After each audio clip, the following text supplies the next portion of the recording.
मेरे सभी दोस्तों को मेरा प्यार भरा नमस्कार। जय हिंद और सत श्री अकाल। दोस्तों, आज के वीडियो में भी हम कला से संबंधित कुछ महत्वपूर्ण प्रश्न उत्तरों का प्रैक्टिस सेट लेकर आए हैं, जिसमें आप सभी का स्वागत है।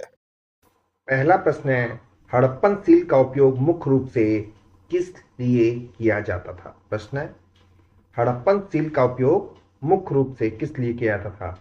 ऑप्शन है, व्यापार करने के लिए, रॉयल्टी को इंगित करने के लिए, संपत्ति के स्वामित्व के लिए और अधिकार को इंगित करने के लिए। तो बताएं आप लोग दोस्तों कि हड़प्पन सील का उपयोग क्यों करते थे? व्यापार करने के लिए करते थे, रॉयल्टी को इंगित करने के लिए, संपत्ति के स्वामित्व के लिए और अधिकार को इंगित करने के लिए। तो इसमें से जो है हड़प्पन सील का जो उपयोग किया जाता था वो मुख्य रूप से संपत्ति के अधिकार के लिए या संपत्ति के स्वामित्व के लिए किया जाता था।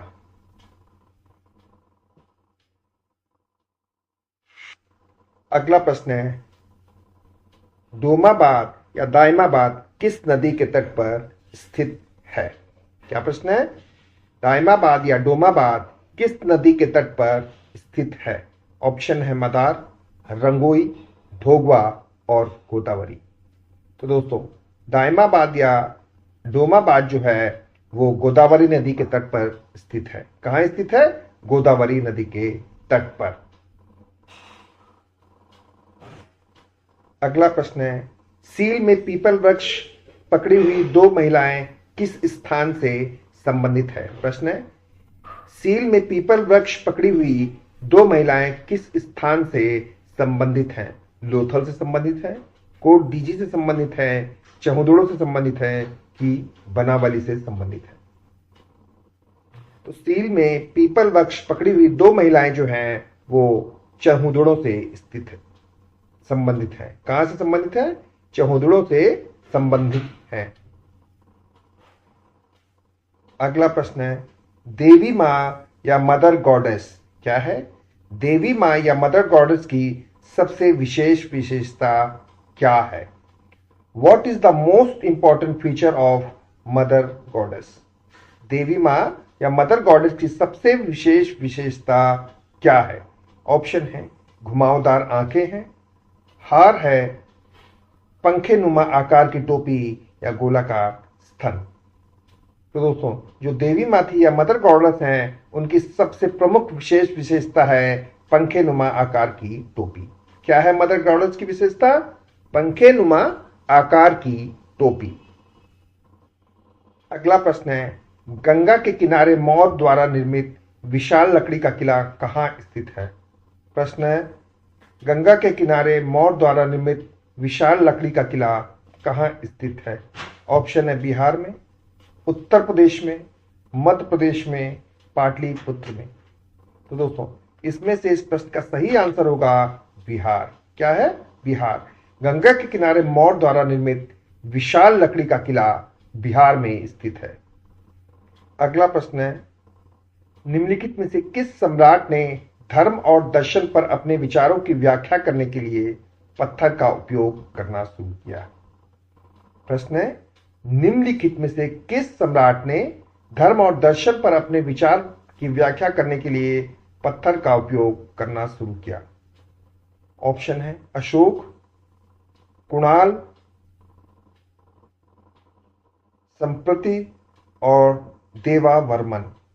तो इनमें से जो है सम्राट अशोक ने अपने विचारों की व्याख्या के लिए पत्थर का उपयोग करना शुरू किया था। किसने शुरू किया था? अशोक ने अपने विचारों की व्याख्या करने के लिए पत्थरों का उपयोग करना शुरू किया। अगला प्रश्न है, कुषाण काल में बैठे हुए बुद्ध कटरा माउंट कहां स्थित है? प्रश्न है, कुषाण काल में बैठे हुए बुद्ध कटरा माउंट कहां स्थित है?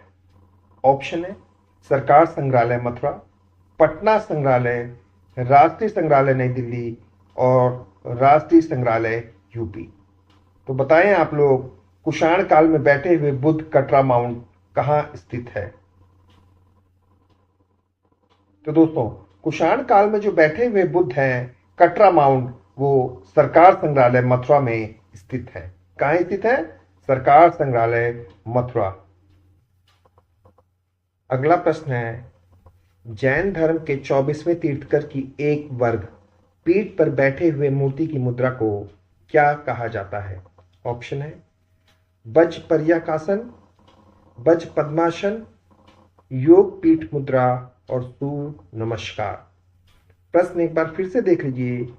जैन धर्म के 24वें तीर्थकर की एक वर्ग पीठ पर बैठे हुए मूर्ति की मुद्रा को क्या कहा जाता है?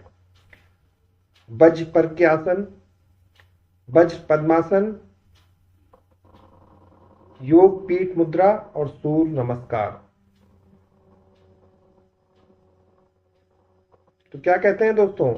एक वर्ग पीठ पर बैठे हुए मूर्ति की मुद्रा को वज पर्याकासन मुद्रा कहा जाता है।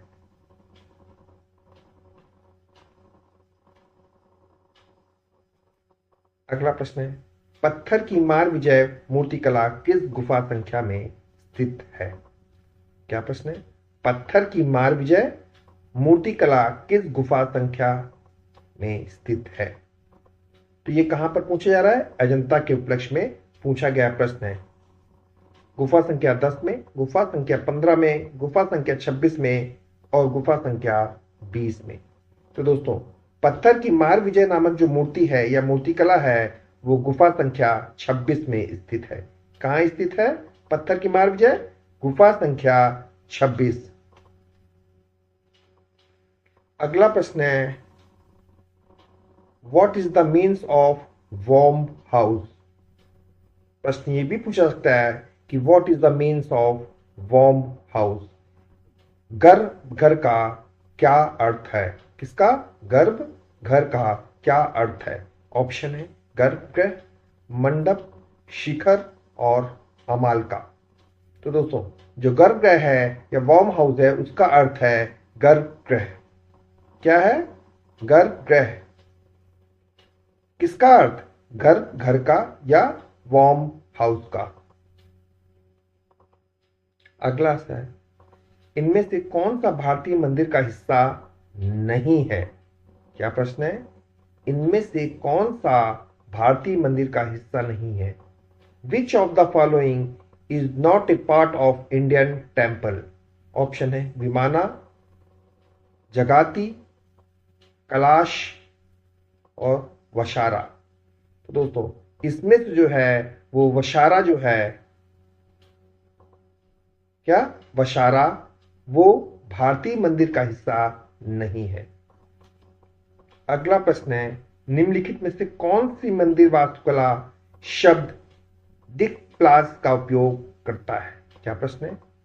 निम्नलिखित में से कौन सा मंदिर वास्तुकला शब्द दिक्प्लास का उपयोग करता है? ऑप्शन है चोल, पल्लव, चालुक्य और राष्ट्रकूट।